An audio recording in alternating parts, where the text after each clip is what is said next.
Imagine a room full of serious people, a work meeting, tense atmosphere, every word carefully measured, as if any slip would be a crime. Into this room walks someone who laughs too loudly, makes an ill-timed joke, deliberately misstates an obvious fact, and walks away untouched. Some chuckle awkwardly, others look away. And there he is, the fool, seemingly distracted but watching everything. He saw the crossed glances, the hesitations, the silent games beneath the formality. What seemed like foolishness was, in truth, a strategy.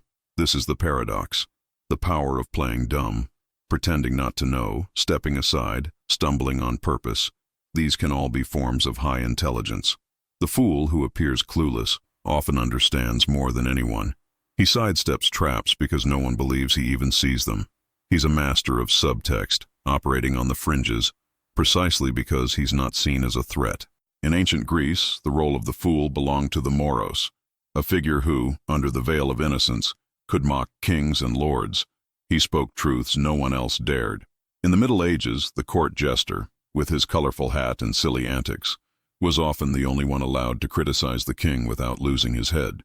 To be a fool was a shield, and more than that, a license to observe, to reflect, and sometimes to manipulate.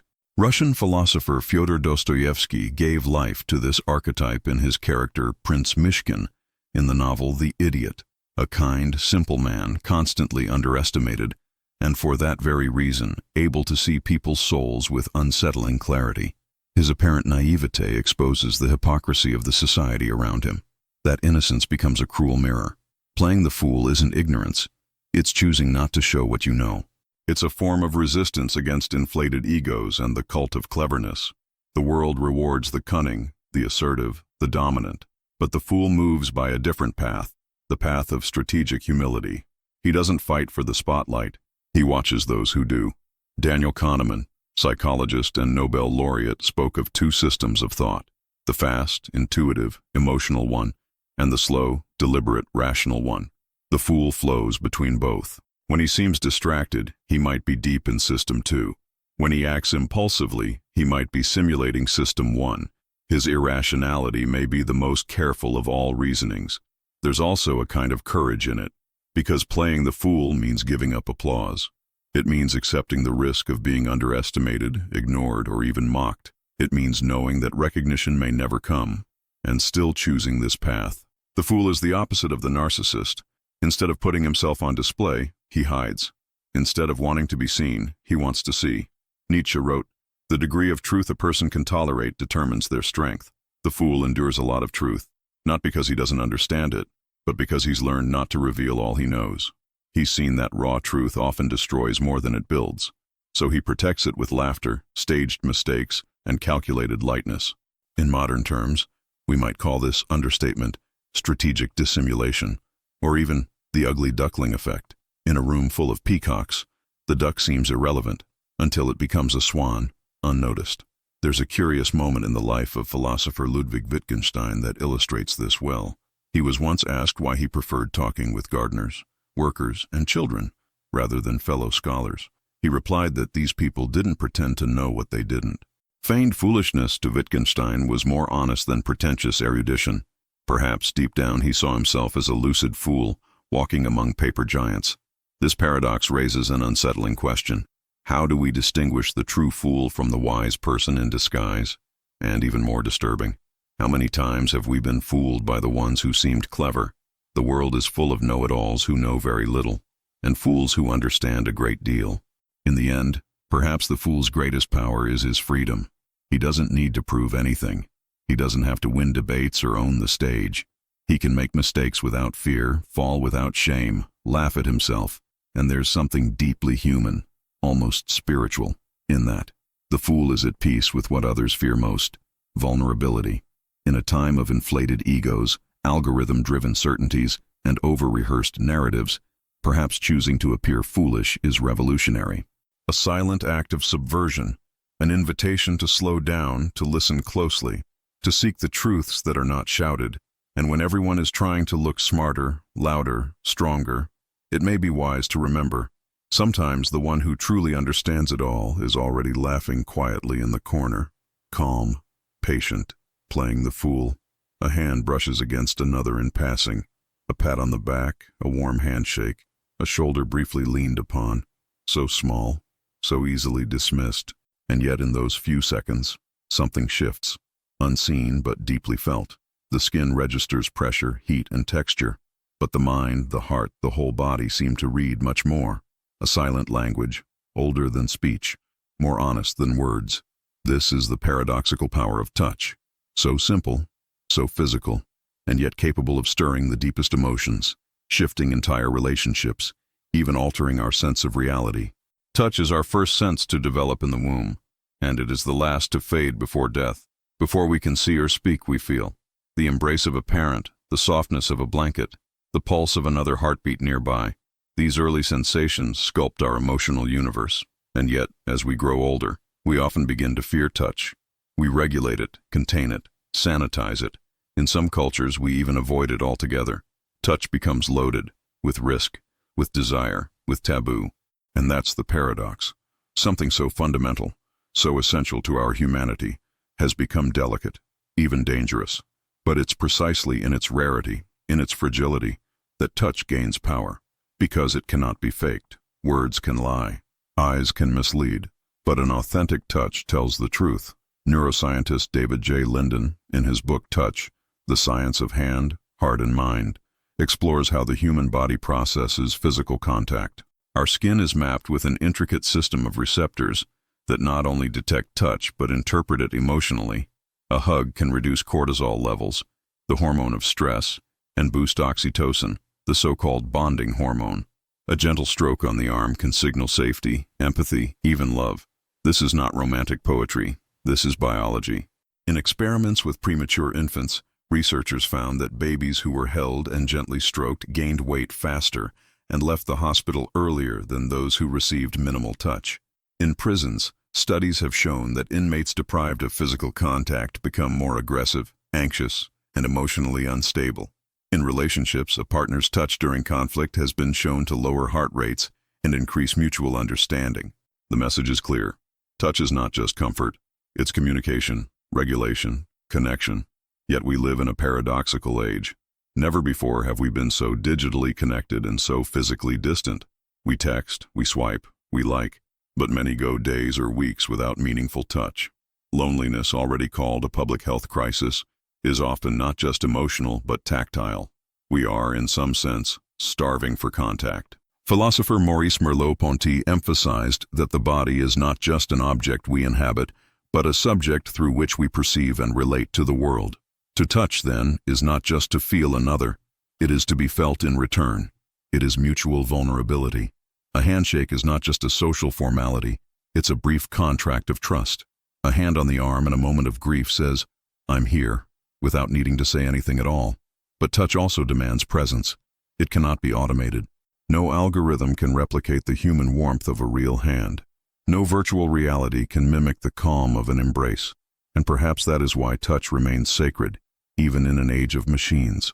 It anchors us to the real, to the here and now, to the fragility of another human life. This sacredness, however, also means responsibility. Because touch can heal, but it can also harm.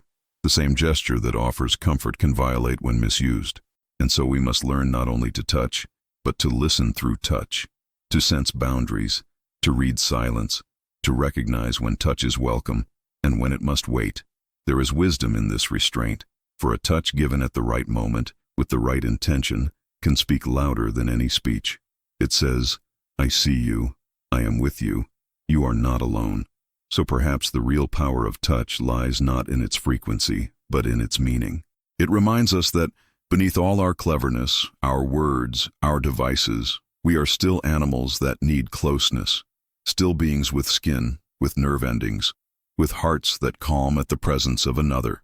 And when the world grows cold, indifferent, or overwhelming, sometimes all it takes is one hand, gently, sincerely, to remind us that we are still human.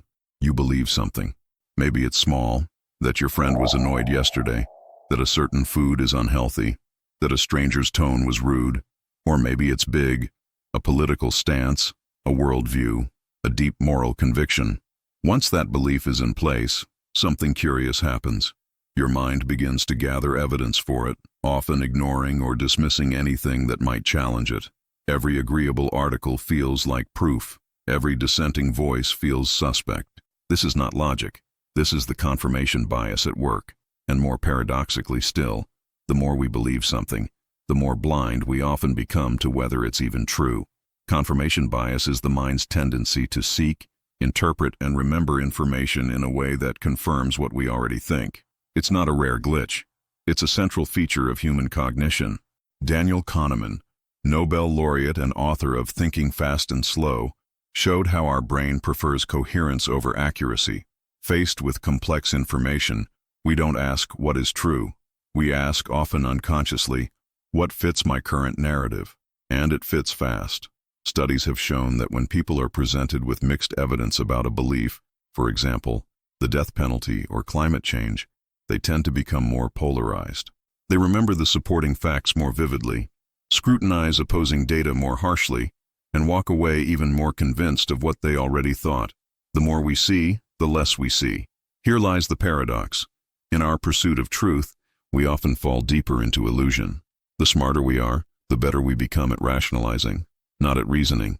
Intelligence can amplify bias, arming us with sharper tools to defend faulty beliefs. We build mental echo chambers where only agreeable voices are allowed to speak.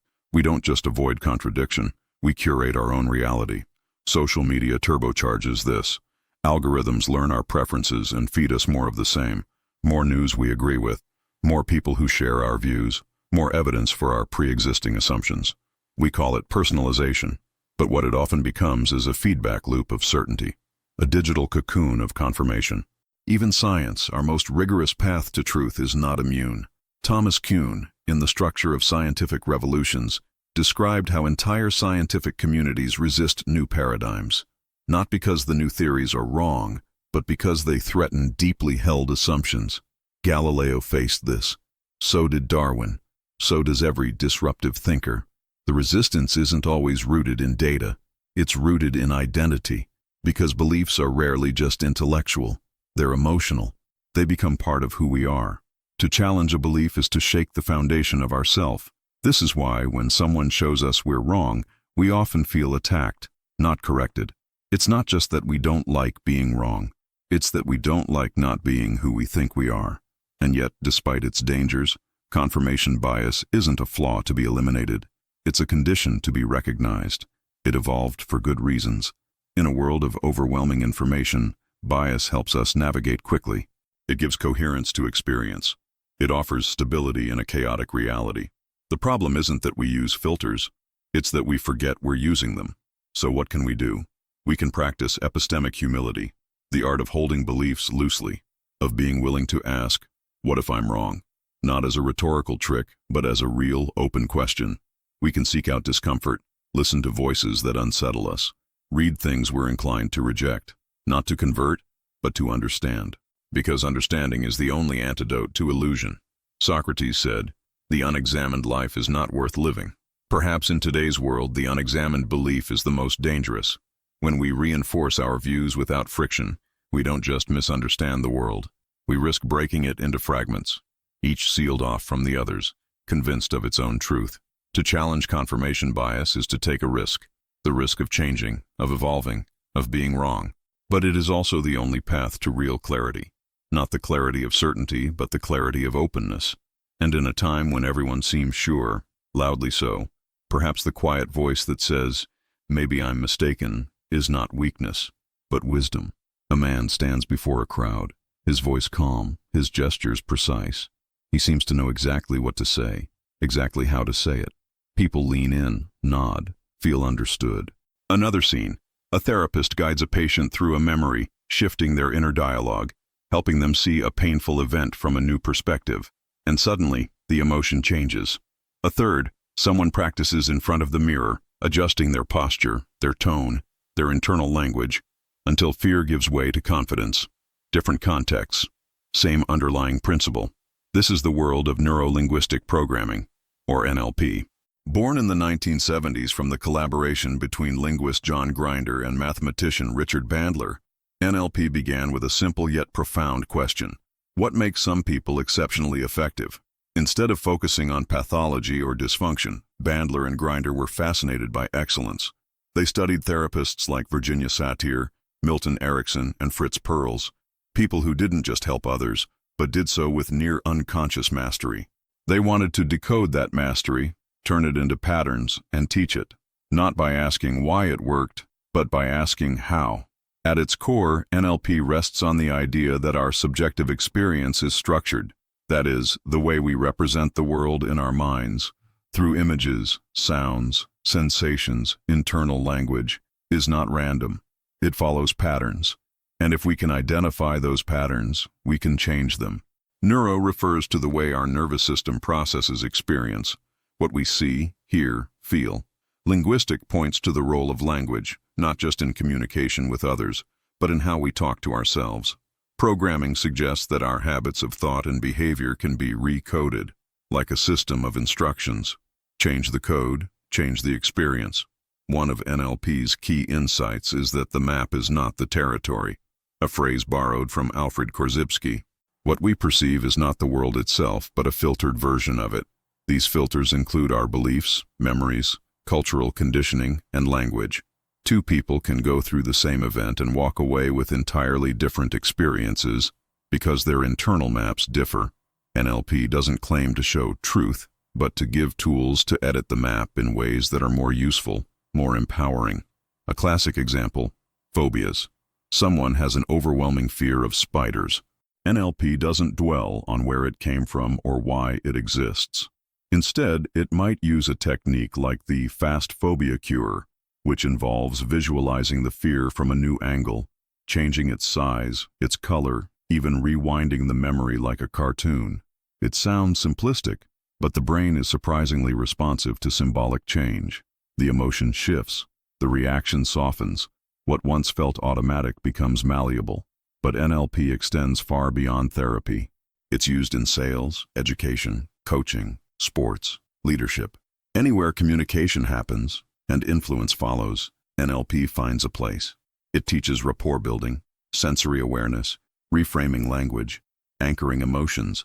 A speaker, for instance, might subtly mirror the posture of their audience to build unconscious trust. A negotiator might listen not just to words, but to the sensory predicates someone uses. Do they see what you mean? Or feel good about it? Or hear your point? These clues reveal how people process reality. Still, with such broad application comes controversy. Critics argue that NLP lacks scientific validation, that many of its claims are anecdotal or poorly supported by empirical evidence. Some call it pseudoscience, a toolbox filled with plausible techniques but lacking rigorous theory. Others defend it as a pragmatic art. It works not because it's grounded in biology, but because it gives people tools they can use, if applied with skill. Perhaps both views hold some truth. NLP may not always withstand academic scrutiny, but its methods, when used ethically and insightfully, have helped thousands to shift perspective, change habits, and communicate more effectively. In that sense, it is less a science than a philosophy of mental flexibility, and maybe that's where its deeper value lies. In a world that often locks people into fixed narratives, I'm not confident, I always fail, they never listen to me. NLP whispers a different message. What if that's just a pattern? And what if patterns can change? It invites us to become editors of our own minds, to notice the scripts we've been running, often unconsciously, and to ask, is this the story I want to keep living? Because while we may not choose every circumstance, we do shape our interpretation. And that interpretation, repeated enough, becomes identity. Language becomes reality. So whether we use it as a formal practice or simply as a way of thinking, neuro-linguistic programming reminds us that we are never just passive receivers of experience. We are always co-authors. And with the right awareness and a few well-placed tools, the next chapter can be rewritten. A hostage is taken. Fear floods the body. Time slows. Every movement, every glance from the captor becomes charged with meaning, a potential threat, a potential mercy. Days pass. The boundaries begin to blur. The captor gives a sip of water, a small gesture of kindness, and suddenly it feels enormous. The hostage begins to see the captor not just as a threat, but as a complex person, maybe even as a protector. The very person causing the fear becomes the one easing it. Logic fractures. Emotion takes over. This is the paradox of Stockholm Syndrome.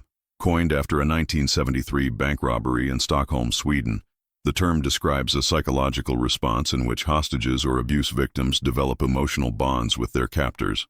During that robbery, 4 bank employees were held for 6 days. When the ordeal ended, they refused to testify against the robbers and even defended them. One victim reportedly became romantically involved with her captor. The baffling reversal stunned psychologists and the public alike. How could someone sympathize with the source of their trauma? But Stockholm Syndrome is not about logic, it's about survival. When a person feels powerless, threatened, and isolated, the mind begins searching desperately for stability. And any sign of humanity from the abuser, a softer tone, a meal, a moment of restraint, becomes a lifeline. Gratitude grows in strange places. The victim begins to identify with the captor's perspective. After all, understanding the threat can feel like controlling it. Aligning with power can feel safer than resisting it. In this way, Stockholm Syndrome is not a failure of the psyche. It's a desperate adaptation. Psychologist Judith Herman, in her seminal work Trauma and Recovery, explains how prolonged abuse can create a coercive attachment. The victim becomes emotionally dependent on the abuser, not out of affection, but out of necessity. The abuser controls both the pain and the relief, and that dual role, punisher and comforter, becomes psychologically disorienting. This phenomenon isn't limited to hostages or kidnapping victims. It appears in domestic violence, cults, prisoner of war camps, even toxic workplaces. Wherever there's a power imbalance, fear, and isolation, the mind can twist itself into loyalty. Victims may defend, rationalize, even love those who hurt them, not because they don't see the abuse, but because seeing it without hope is unbearable. The paradox deepens when outsiders intervene. Friends or family may try to rescue the victim, only to be met with resistance. "You don't understand him," the victim might say. "He's not all bad." And in a sense, that's true. No one is only bad. But in the grip of Stockholm Syndrome, that truth becomes a shield, one that protects not the victim from harm, but the captor from consequence. The syndrome raises disturbing questions. How much of our attachment is truly chosen? How often do we confuse fear with love, dependency with loyalty? And if we can sympathize with those who hurt us, what does that say about the fragility of identity under pressure? Neurologically, the answer may lie in how the brain processes trauma. Under extreme stress, the amygdala, our emotional alarm system, goes into overdrive, while the prefrontal cortex, responsible for reasoning, becomes less active. We stop evaluating and start reacting. Over time, trauma can rewire emotional responses. Safety becomes confused with submission. Kindness, even if manipulative, becomes a powerful drug. But perhaps the most haunting aspect of Stockholm Syndrome is how easily it mirrors everyday dynamics. In subtle ways, many people remain in relationships, jobs, or belief systems that harm them, justifying, excusing, adapting, not because they're weak, but because adaptation is what humans do best. And sometimes, adaptation becomes entrapment. Still, this understanding should not be used to judge victims, but to illuminate their experience. Stockholm Syndrome is not about foolishness. It's about vulnerability, about how the psyche bends under pressure, trying to preserve dignity, coherence, hope, even in the most twisted circumstances. In the end, the mind will do whatever it takes to survive. If that means rewriting the roles of villain and savior, so be it. It's a testament to human resilience, and a warning about the conditions that can distort it. Because when power isolates and fear persists, even cruelty can wear the mask of care, and the most dangerous chains are often the ones that feel like protection. A hand reaches out, not to lift, but to hold just tightly enough. A gift is offered, but with invisible strings. Help is given, again and again, until the one receiving it forgets how to stand alone. There's no cage, no lock, no obvious threat. And yet, slowly, subtly, a prison is built, not of walls, but of comfort, not of force, but of favor. This is the paradox of cultivating dependency, control disguised as care. At first, it looks like generosity, a parent who solves every problem for the child, a partner who insists on making all the decisions, a leader who claims to know best, asking only for loyalty in return. It begins with protection and ends with submission. What feels like love becomes limitation. What seems like support becomes surveillance. Dependency is not inherently negative. As social beings, we rely on one another. We're wired for connection, trust, mutual care. But when that reliance is nurtured in a way that weakens autonomy, it becomes something else. A quiet power play, a long game. In psychology, this dynamic is often seen in what's called codependent relationships. One person becomes the caretaker, the fixer, the provider of emotional stability.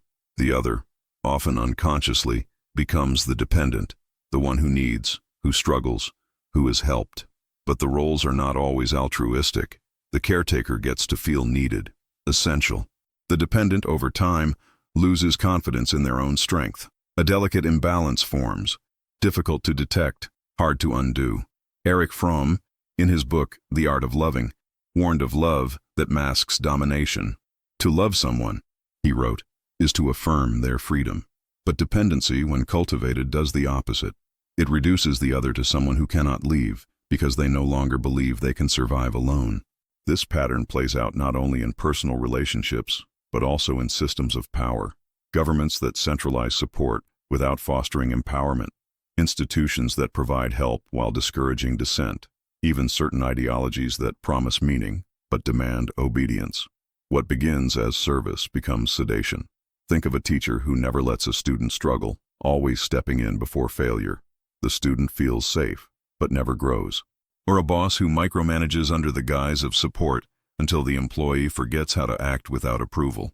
Or a friend who offers help but guilt trips every time they give it. The act of giving becomes a currency of control.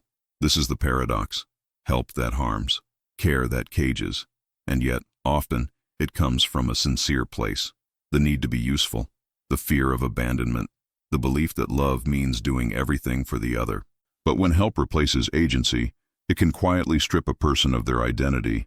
Over time, dependency becomes internalized. The one receiving begins to doubt themselves. I couldn't do this without them, they think, and maybe they no longer can. But the cost is high. Growth stalls, choice diminishes. Life narrows into a script where one leads and the other follows, sometimes willingly, often unknowingly. The philosopher Michel Foucault wrote about soft forms of power, not the kind that punishes, but the kind that shapes behavior subtly, by shaping the conditions of what seems normal. Cultivated dependency is one of these. It doesn't force submission. It invites it, and in doing so, it becomes harder to name, harder to resist. Breaking free from such dynamics requires more than rebellion. It requires remembering one's own capacity, relearning discomfort, reclaiming responsibility, and often grieving, not just the loss of the relationship as it was, but the parts of oneself that were handed over in exchange for safety. On the other side of this lies a more balanced form of connection, interdependence, where help is offered but not imposed, where support empowers rather than controls, where love affirms rather than absorbs. To care for someone is not to make them need you. It's to believe in their strength, even when they doubt it. It's to walk beside, not to carry. And sometimes the most radical act of love is to step back, because the heart of freedom is not separation, but the ability to choose. And when we give someone the space to choose, to fall, to rise, to stand, we stop cultivating dependency and start cultivating dignity. A child watches. She doesn't yet speak, doesn't understand rules, hasn't been formally taught. But when she sees an adult smile, she smiles too. Someone yawns, and she yawns. Someone flinches in fear after dropping an object, and she, without knowing why, flinches too. It's not conscious imitation. It's something deeper, more primitive, something happening within the brain, invisible, yet powerful. This is the world of mirror neurons, one of the most intriguing discoveries in modern neuroscience. The story begins in the 1990s in Parma, Italy, where neuroscientist Giacomo Rizzolatti and his team were studying motor functions in macaque monkeys. Their goal was to observe which neurons fired when a monkey reached for an object. Everything went as expected, until one day, something strange happened. A researcher picked up a piece of food in front of a resting monkey. The monkey remained still, but the same neurons that would have fired if it had reached out suddenly lit up. The monkey wasn't moving. It was just watching. And yet, its brain acted as if it were performing the action itself. Mirror neurons had been discovered. In essence, the brain simulates the actions it sees. When we observe someone doing something, our own neural pathways activate as if we were doing it. And this goes far beyond physical movement. When we see someone express sadness, joy, pain, or fear, our mirror neurons fire in corresponding areas of the brain. We don't just observe emotions, we feel them. This is more than empathy. It is a kind of neural embodiment of another person within ourselves. The discovery of mirror neurons revolutionized how we think about learning, communication, and human connection. From early childhood, we imitate gestures, facial expressions, and tones of voice, not because we're taught to, but because we are wired to do so. Imitation is the foundation of language, morality, and social behavior. We learn to live by mirroring, but this brings us to a paradox. If we are so open to the emotional and behavioral patterns of others, where do we end and the other begin? How much of what we feel, believe, or choose is truly ours? The emotional state of another person, a stranger's tension, a loved one's joy, can ripple through us before we've even registered it. We are constantly absorbing, resonating, adapting. Nietzsche once said, "Become who you are." But what if a part of who we are is, in fact, who we've absorbed? The question becomes even more urgent in the digital age. Our mirror neurons don't distinguish between real presence and digital image. Seeing repeated acts of cruelty, sarcasm, or despair online affects us. Biologically, our nervous system mirrors what it sees, even on a screen. We may believe we're just watching, just scrolling, but the brain is responding, learning, reflecting. And the opposite is true as well. Witnessing kindness, compassion, laughter, even in media, can strengthen our own emotional circuitry. Mirror neurons don't judge, they simply respond, which means that the environments we inhabit, physical, social, digital, are shaping our inner worlds all the time. Anger breeds anger, calm breeds calm. Witnessing suffering creates a bridge to solidarity. Our social brain, as many researchers now call it, is constantly tuned to what others feel, constantly learning how to be human. Antonio Damasio, the renowned neuroscientist, speaks often about the body's role in consciousness and decision-making. Mirror neurons may be one of the clearest bridges between body and mind, between self and other. They reveal that thinking isn't only about logic, it's about feeling, reacting, resonating. But this sensitivity also comes with risk. When we're surrounded by superficiality, cruelty, or dehumanization, our neural mirrors reflect that too. And over time, they shape who we become. Which is why ethics matter, not only in what we do, but in what we show. Every gesture, every glance, every tone we offer to the world can be internalized by someone else.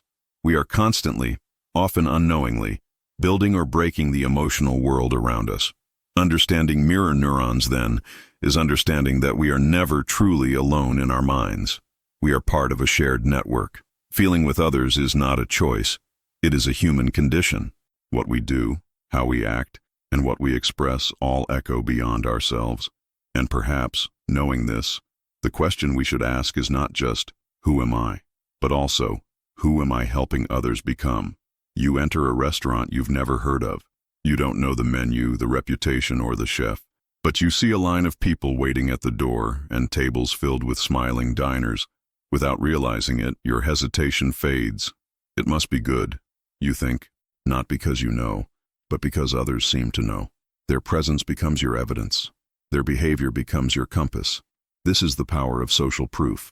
At its core, social proof is the psychological phenomenon where people assume the behavior of others reflects the correct behavior in a given situation.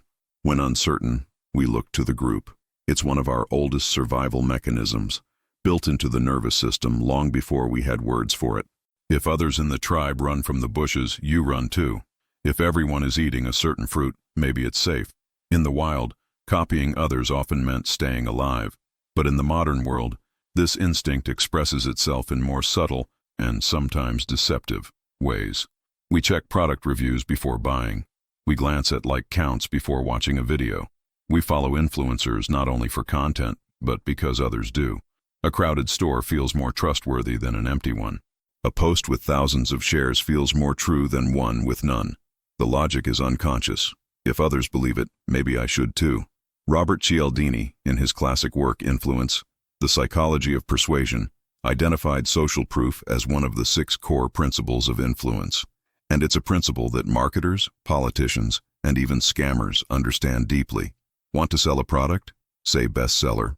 Want to sway opinion? Highlight testimonials. Want to make an idea feel true? Show a crowd clapping for it. But here lies the paradox. Truth doesn't always spread through logic. It spreads through imitation.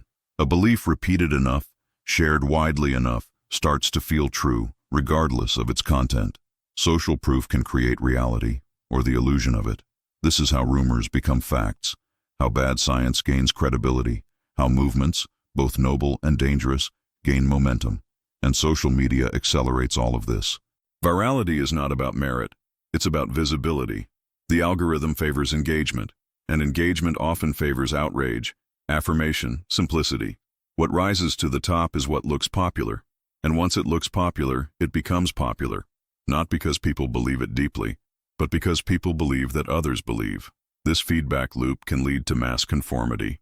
In online spaces, in politics, in culture, people may silence doubts, avoid speaking out, or follow trends not because they agree, but because disagreement feels lonely, risky, wrong. Solomon Asch's famous experiments in the 1950s showed how even the most obvious truths, like the length of a line on paper, can be denied when the group denies them. People will go along with the group even when their eyes tell them otherwise, because sometimes being socially right feels safer than being factually right. And yet, social proof is not inherently bad. It's how we learn. Children mimic adults. Language spreads through imitation. Social proof helps us identify quality, safety, relevance. It's a cognitive shortcut, one that saves time and energy in a complex world. The issue is not that we use it, but how aware we are of it. To live wisely in the age of social proof is to ask, am I choosing this or copying it? Do I agree? Or do I just not want to be the only one who doesn't? Because what is popular is not always what is good, and what is endorsed by many is not always what is true. Social proof is powerful because it hides its own influence. It makes us feel like we're deciding independently, even as we are being shaped. It rewards the visible, the validated, the already approved. But real wisdom often requires stepping outside that flow, listening inward, asking better questions, being willing at times to stand alone. In the end, the crowd offers comfort, but not always clarity. And the truth, whatever it is, rarely needs applause to exist. So the next time you're drawn to follow, to like, to believe, pause and ask, is this mine, or did I inherit it from everyone else? You sit across from someone. Neither of you speaks yet, but already, something is happening. Your posture begins to subtly mirror theirs. If they lean forward, you lean too. If they cross their arms, you might follow. Their tone becomes your tone, their rhythm your rhythm. This is not mimicry. It's something deeper, older, a kind of silent dance the body knows how to perform before the mind even notices. This is the phenomenon of mirroring and correspondence, the subtle, often unconscious ways we reflect each other to create connection. Mirroring is a natural part of human interaction. We do it with friends, with strangers, with loved ones. It builds trust, rapport, and a sense of shared reality. When two people are emotionally in sync, their bodies begin to mirror each other, not out of intention, but instinct. It's part of how we say, I see you, I feel you, we are safe together. But it goes beyond body language. We mirror vocabulary, tone of voice, emotional states, even belief systems. In conversation, we unconsciously adopt the language of the person we're speaking to. Around an anxious person, we might feel tension rising in ourselves. Around someone calm, we often breathe more slowly. This is correspondence, a resonance between inner states, a kind of emotional echo. At the root of this is empathy, the ability to feel with another. But empathy doesn't always require conscious effort. It is, in part, biological. Our nervous system picks up signals and responds accordingly. Mirror neurons, the same ones involved in imitation and emotional recognition, help us attune to others. We are built to connect through reflection, and yet here lies a paradox. While mirroring creates connection, it also blurs the line between self and other. If we unconsciously adapt to those around us, how much of our behavior is ours? In a world of constant interaction, where we're always responding, always adjusting, what remains untouched, unmirrored, truly individual? This is especially profound in close relationships. Couples over time begin to speak alike, gesture alike, even think alike. Friends develop shared phrases, private rhythms. In healthy dynamics, this deepens intimacy, but in imbalanced ones, it can become a form of quiet erasure. One partner absorbs, the other shapes. One leads, the other follows, not out of force, but out of attunement. Mirroring becomes submission, and on a societal level, correspondence can become conformity. We match not just individuals, but groups, cultures, ideologies. We dress like others, laugh at what others find funny, adopt the attitudes of the environments we're in. Sometimes we call this adaptation. Other times, we call it losing ourselves. Philosopher Martin Buber spoke of the I-thou relationship, an encounter where two beings meet in their full presence, without trying to control or absorb each other. In that space, mirroring becomes something sacred, a reflection not to dissolve the self, but to recognize the other. To say, I am here with you, not as a copy, but as a witness. There's beauty in that balance, the dance between sameness and difference, between resonance and individuality. But we must remain aware, because mirroring can be used not only to bond, but to manipulate. Salespeople, cult leaders, even artificial intelligence systems use mirroring techniques to build false intimacy. By reflecting you back to yourself, they earn your trust, but not always in your interest. Connection, when too perfectly mirrored, can become a trap. So the question is not whether we mirror, we do. The question is, are we aware of it? Are we choosing it? Because true connection doesn't require imitation. It requires presence. And sometimes the most honest reflection we can offer is not sameness, but difference, held gently. In the end, mirroring and correspondence are part of how we build our social world. They are the glue of empathy, the rhythm of dialogue, the first language we ever spoke. But like all powerful tools, they demand attention. Because in a room full of mirrors, it's easy to forget your own face.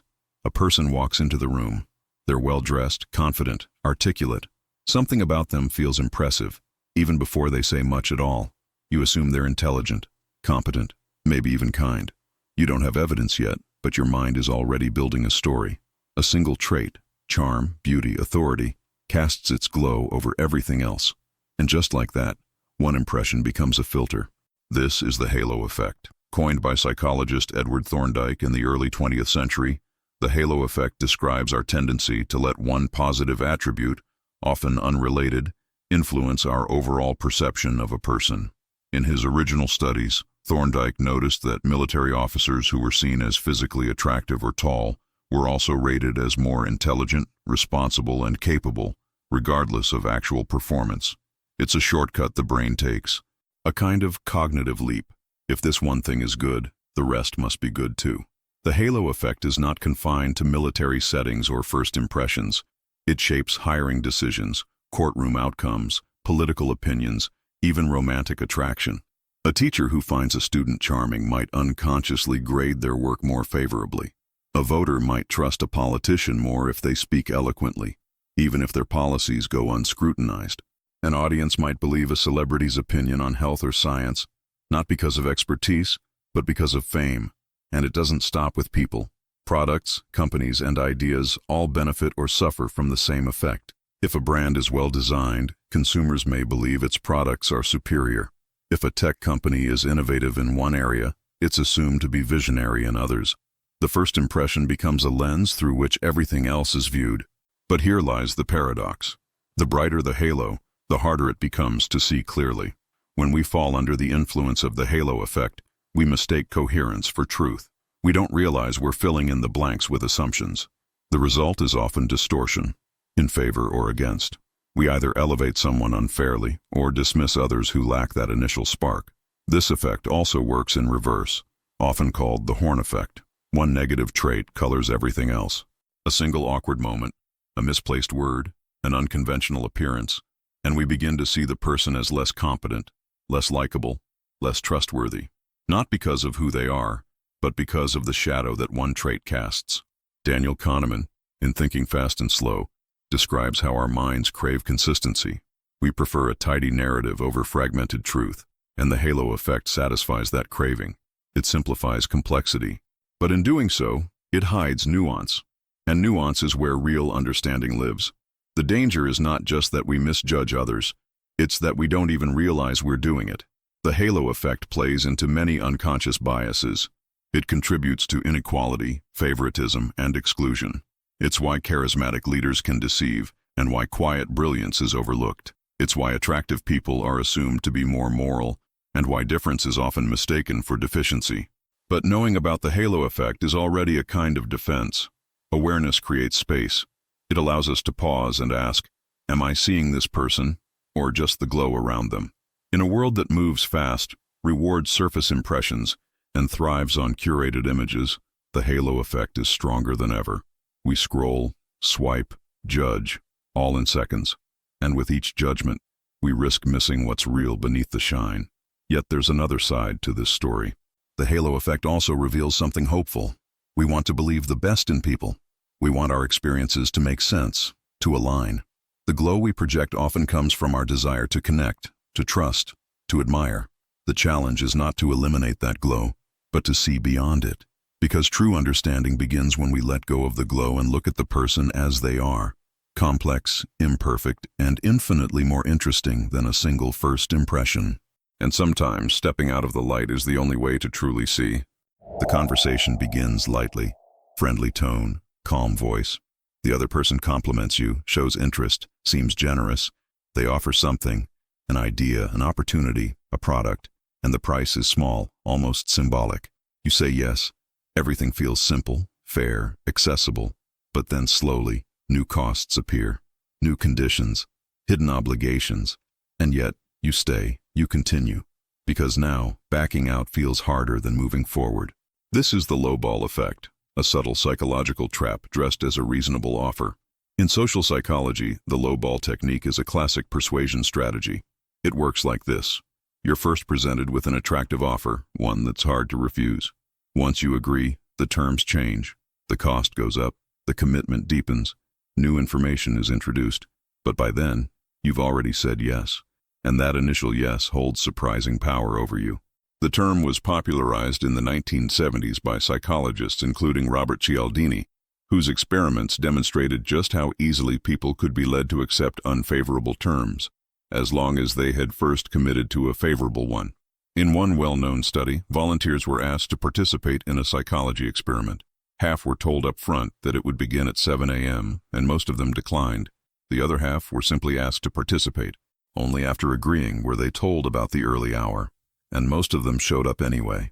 The difference wasn't the condition. It was the sequence. Why does this work? Because we humans crave consistency. Once we make a decision, our brain begins to align our thoughts, emotions, and even memories to support it. This alignment gives us a sense of coherence, and coherence feels like integrity. To change our minds feels not just inconvenient, but disloyal to ourselves. This effect also plays on our aversion to loss. As Daniel Kahneman explains in Thinking Fast and Slow, we fear losing what we already feel we own, even if that ownership is just a verbal agreement. Walking away from something we've already said yes to feels like losing face, like losing ground. There's also a social pressure. Once we've agreed in front of someone else, saying, "I've changed my mind," carries the discomfort of appearing unreliable, indecisive, or rude. So we rationalize. We tell ourselves, well, maybe it's not that bad. We adapt, even when we shouldn't. The lowball technique appears everywhere. In sales, a product is advertised at a low price, but once you're interested, hidden fees appear. In job offers, the role sounds flexible and exciting, but the fine print slowly reveals control and constraint. In relationships, things begin with generosity and charm, then shift toward demands and imbalance. But because we've already invested time, energy, emotion, we stay. Here lies the paradox. The human desire to stay true to our word, to appear consistent and loyal, something admirable, can be turned against us. What begins as a healthy instinct becomes a mental trap. And sometimes the person using the lowball technique doesn't even realize they're doing it. They might not be manipulative, just acting from learned behavior. But other times it's calculated, a persuasion tactic dressed as goodwill.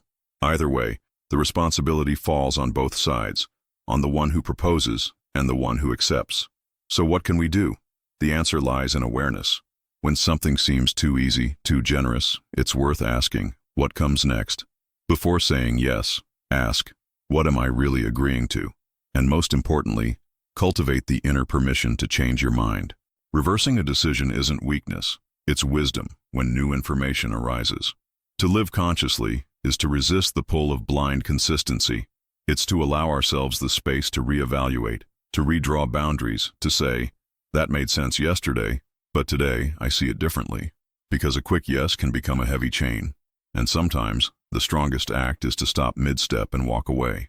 In a world full of low-ball offers, subtle, smiling, persuasive, remembering that your yes is only valuable when it remains true may be the deepest form of self-respect. A product appears online. Only 3 left in stock. A timer counts down beside an exclusive offer. A voice in an advertisement whispers, limited time only. And suddenly, your heartbeat quickens. You weren't sure you even wanted it, but now the idea of missing out feels unbearable. It's not just about the object anymore. It's about the opportunity slipping through your fingers. This is the psychology of scarcity. Scarcity, in essence, is the sense that something is rare, exclusive, or about to disappear. And when we believe that something is scarce, we tend to value it more, often far beyond its objective worth. It's a principle deeply embedded in human behavior, a cognitive shortcut that helped our ancestors survive in environments where resources were limited. In the wild, what was rare was often essential. If food was running out, if shelter was in short supply, hesitation could mean loss, or worse. Today, marketers, platforms, influencers, and institutions have learned to harness this instinct. They don't just sell products, they sell urgency. They create environments where waiting feels risky and where not acting immediately feels like failure. Robert Cialdini, in his book Influence, The Psychology of Persuasion, identified scarcity as one of the core levers of influence. He showed that when availability is limited, whether it's a seat in a course, a limited edition sneaker, or even attention from someone elusive, perceived value rises sharply. Scarcity doesn't just affect desire, it distorts judgment. And here lies the paradox. The less there is, the more we want, regardless of actual need or quality. This isn't limited to material goods. Scarcity shows up in relationships, in status, in time. The person who's emotionally unavailable becomes more attractive. The job that's hard to get feels more prestigious. The idea that's censored gains a kind of seductive mystique. We chase what is withheld, what seems on the edge of vanishing, not always because we want it, but because we fear we'll regret not having it. Scarcity also drives social behavior. Think of panic buying. A rumor spreads that an item might become scarce, and suddenly shelves are empty. Not because everyone needed it, but because everyone feared that everyone else might take it first. It becomes a self-fulfilling loop. Online platforms exploit this constantly. Flash sales, countdowns, disappearing content, exclusive access. All of it is designed to activate the fear of missing out, FOMO. Scarcity becomes a performance. Even when abundance exists behind the scenes, the perception of rarity is enough to trigger action. But the cost of this manipulation is subtle and accumulative. We begin to live in a state of artificial urgency. Decisions made under pressure replace thoughtful choice. Wants are mistaken for needs, and we become reactive rather than reflective, always chasing, always consuming, always afraid of being too late. Scarcity can also shape identity. If we grow up in environments where love, attention, or opportunity feel limited, we might carry that emotional scarcity into adulthood, becoming anxious in relationships, competitive in friendships, restless in stillness. We might believe that there is never enough, even when there is, and so we grasp, hoard, compare. But not all scarcity is constructed. Some things truly are rare. Time, presence, trust, beauty that isn't filtered or monetized. When scarcity is real, it can deepen appreciation. It can remind us of value, of impermanence, of the importance of acting while we can. It can bring clarity. The challenge is learning to distinguish real scarcity from manufactured urgency. Ask yourself, do I want this because it's right for me, or because I'm afraid I won't get another chance? Would I still choose this if it were always available? Is the pressure coming from within, or from outside tactics designed to provoke me? In a world constantly creating illusions of lack to push us toward action, pausing is radical. Reflection is resistance. And perhaps the most powerful response to artificial scarcity is this: enoughness. The quiet confidence that what you truly need will not vanish if you don't rush. That real value waits. That urgency isn't always truth, because sometimes the thing you almost chased wasn't what you wanted at all. You believe something. It might be small, that your colleague meant to offend you, that your lucky shirt really changes your day. Or it might be profound, about politics, identity, faith, science. Once that belief takes root, your mind begins its quiet work, filtering reality to fit the story. You notice evidence that confirms what you already think. You dismiss, forget, or distrust anything that doesn't. And the more confident you feel, the less likely you are to question it. This is the quiet power of confirmation bias, and the paradox it hides is unsettling. The stronger your belief, the more you may be protecting it from the truth. Confirmation bias is not a rare flaw in reasoning. It is a built-in feature of how the human mind works. When we form an idea, our brain doesn't simply seek truth. It seeks agreement. It wants coherence. It wants to be right. And so, without realizing it, we begin to sculpt our environment, our news feeds, our relationships, even our memories to support that inner narrative. Daniel Kahneman, in Thinking Fast and Slow, explains that the brain operates in two systems, one fast and intuitive, the other slow and rational. The fast system makes snap judgments. The slow one is capable of doubt. But under confirmation bias, the slow system is often hijacked, not to question, but to defend. Reason becomes rationalization. Imagine reading an article that challenges your beliefs. Most of us don't read to understand. We read to react. We scan for flaws. We assume bad intent. We look for lines that confirm our doubts and ignore those that challenge them.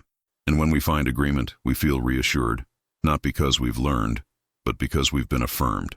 This is the paradox. The very tools we believe make us reasonable, logic, language, memory, can just as easily become servants of our own illusions. And the smarter you are, the more convincing your justifications become. The effects ripple out.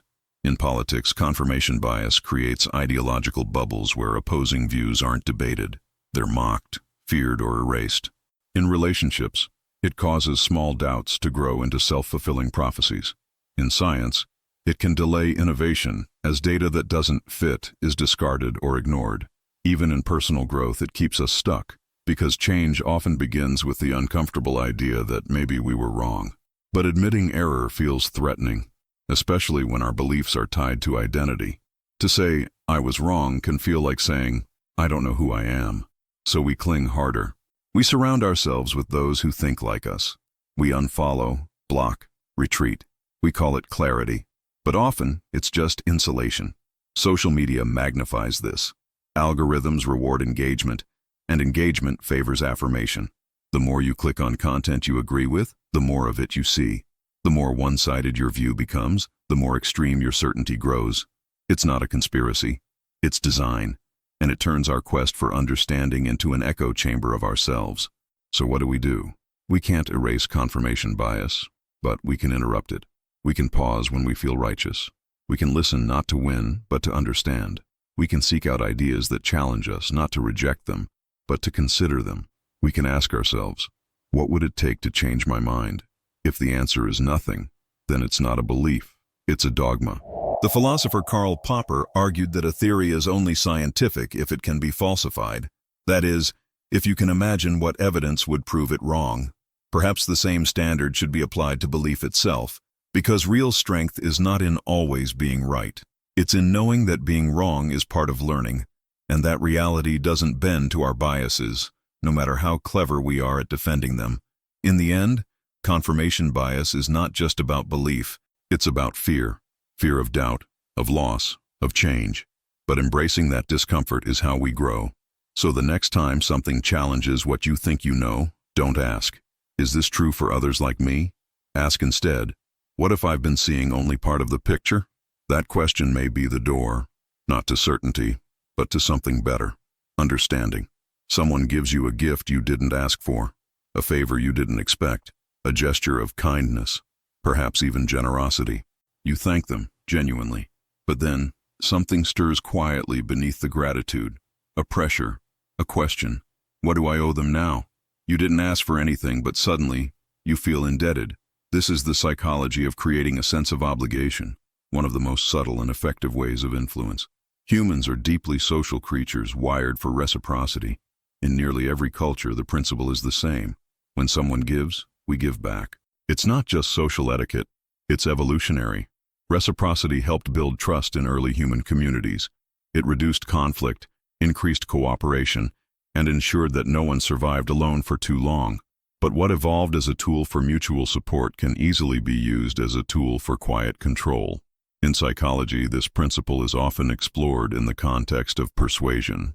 When someone does us a favor, especially an unasked for one, we feel an inner pull to return it. Robert Cialdini, in Influence, The Psychology of Persuasion, identifies reciprocity as one of the 6 universal principles of influence. He shows how people will agree to things they never wanted, donations, commitments, purchases, simply because they received something first, even something small or symbolic. And here lies the paradox. We can be made to feel responsible for debts we never chose to incur. Imagine a salesperson who hands you a free sample. It costs you nothing, and yet you feel slightly more inclined to listen, to nod, maybe even to buy. Or a colleague who goes out of their way to help with your project, then, a week later, asks for your support on something you're not comfortable with. You hesitate to say no, not because you agree, but because you feel you owe them. This is not kindness, it's currency. Even in relationships, the same mechanism applies. A partner gives more than they ask, but subtly keeps track. A friend is always generous, but with an invisible ledger. Over time, affection turns into transaction. The sense of being cared for shifts into the sense of being bound. This doesn't mean all giving is manipulation. True generosity exists, and it liberates rather than binds. But when a gift comes with an unspoken expectation, it becomes a tether, a quiet contract. The strength of this effect lies in how unconscious it often is. We rarely pause to ask, did I agree to this exchange? We simply feel the weight of the gesture and the discomfort of imbalance. That discomfort motivates action. And those who understand this, whether they're persuaders, leaders, advertisers, or even loved ones, can use it to great effect. In some cultures, this sense of obligation is tightly woven into social norms. Hospitality must be repaid. Help must be acknowledged. Refusing a gift can be an insult, precisely because it rejects the social bond it creates. But in modern life, especially in systems of power and persuasion, this deep-rooted instinct can be turned against us. So how do we protect ourselves? By cultivating awareness, by recognizing when we are being pulled not by desire or choice, but by guilt or pressure, by learning to separate gratitude from obligation. We can say thank you, sincerely, without feeling the need to repay beyond our will. And we can learn to give ourselves without expectation, because generosity, when true, asks for nothing in return. Its value is not in what it earns back, but in the space it creates. Space for trust, for dignity, for freedom.